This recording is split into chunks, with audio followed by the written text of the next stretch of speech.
Hi! In the last video, you learned how to solve problems under direct and inverse variation. In this video, you're going to learn how to solve problems under joint and partial variation. To understand joint variation, let's look at Mr. Tifoe's story.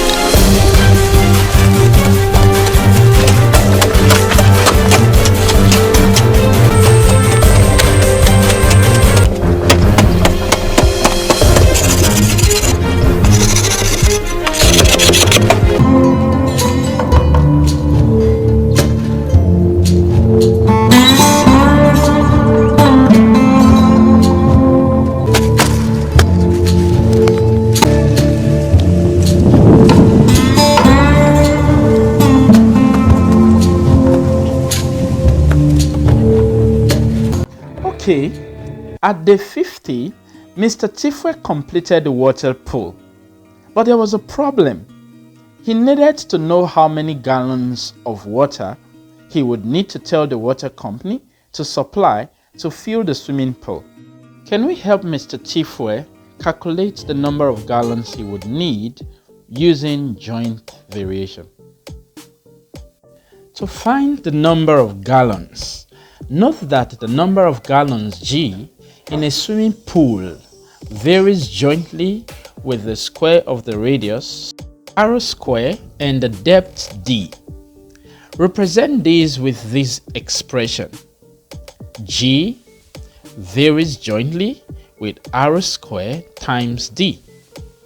In order to use this, replace the proportionality sign with equal to and introduce a constant. So, G will be equal to K times R squared times D.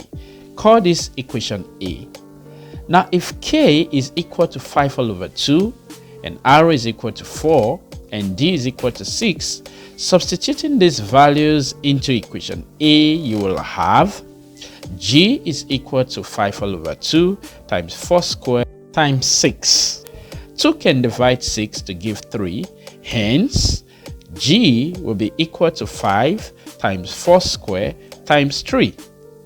5 times 3 is equal to 15 and 4 squared is equal to 16. Therefore, G will be equal to 15 times 16.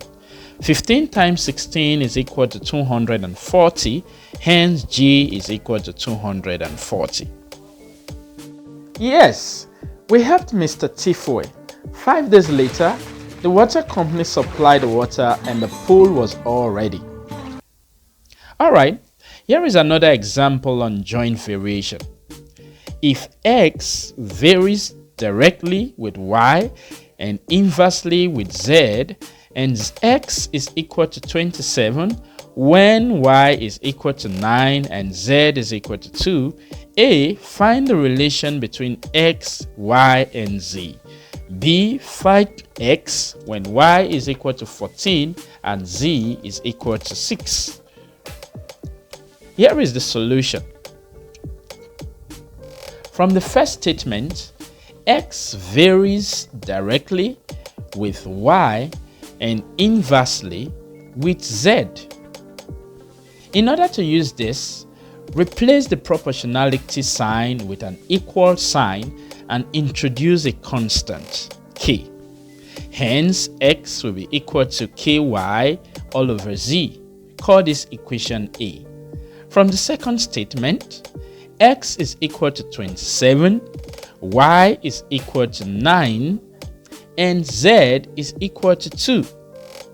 Substituting these values in equation A, we have 27 is equal to K times 9 all over 2.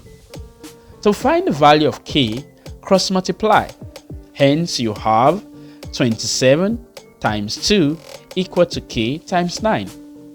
27 times 2 is equal to 54. Hence, 54 will be equal to 9k. Divide both sides by 9. Therefore, 54 over 9 will be equal to k. 54 divided by 9 is equal to 6. So you have 6 equal to k.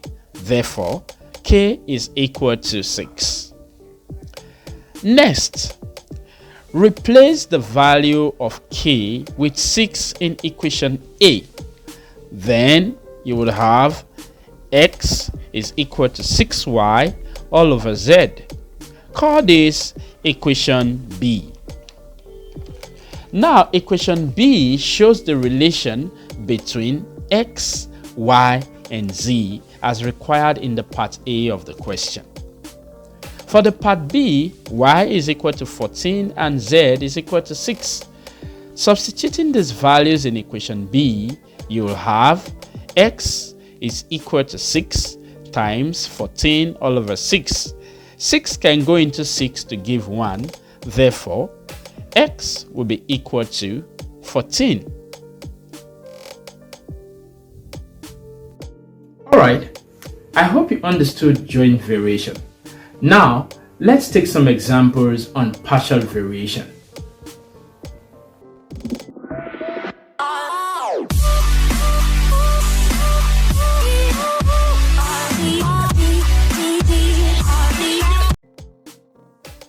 Okay, before we take some examples on partial variation, let's first define partial variation. Partial variation is the type of variation in which a quantity is partly constant and partly varies with another quantity.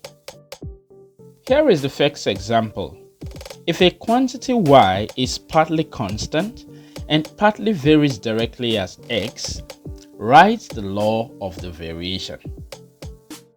We can express the first sentence as y is directly proportional to a plus x. We can replace the proportionality sign with an equal to and introduce a constant.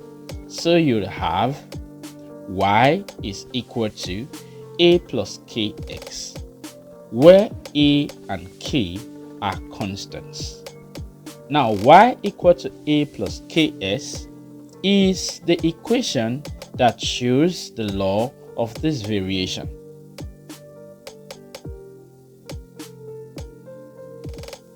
Okay, here is the second example. Suppose y is partly constant and partly varies as x. When y is equal to 12, x is equal to 3, and when y is equal to 18, x is equal to 6. Find the law of the variation, and B, find the value of y when x is equal to 4. From the first statement, y is partly constant and partly varies as x. We can express this in mathematics as y is directly proportional to a plus x. Now, to solve this, we replace the proportionality sign with an equal sign and introduce a constant. Hence, we will have y is equal to a plus kx, where a and k are constants. From the second statement, y is equal to 12 and x is equal to 3. If we substitute these values into y is equal to a plus kx, we will have 12 is equal to a plus 3k. Call this equation 1. Also, from the second statement, y is equal to 18 while x is equal to 6. If you substitute these values into y is equal to a plus kx, you have the second equation as 18 is equal to a plus 6k. You would notice that equation 1 and equation 2 are simultaneous equations. So if we solve them simultaneously, we will get the values of a and k. To do this, subtract equation 1 from equation 2. Recall that equation 1 was 12 equals to a plus 3k and equation 2 was 18 equals to a plus 6k. So if you subtract these two equations, you'd have 6 equal to 3k. To find the value of k, divide both sides by 3. Hence, k will be equal to 2. Next, put the value of k in equation 1. So 12 will be equals to a plus 3 times 2. 3 times 2 is 6. Therefore, you'd have 12 is equals to a plus 6. To get the value of a, subtract 6 from both sides. Therefore, a will be equal to 12 minus 6. 12 minus 6 is 6. Therefore, a is equal to 6. When you substitute the values of a and k into y equal to a plus ks, you will have the law of the variation, which is y equal to 6 plus 2x. The part B, when x is equal to 4, you're asked to find y. Recall that y is equal to 6 plus 2x. If you substitute the value of x into this, you'll have y is equal to 6 plus 2 times 4. 2 times 4 is equal to 8. Hence, y will be equal to 6 plus 8. 6 plus 8 is 14. Therefore, y is equal to 14. Alright, I hope you followed through the examples on joint and partial variation. In our next video, we'll be looking at how to bisect angles and how to construct some angles. Until next time, bye-bye.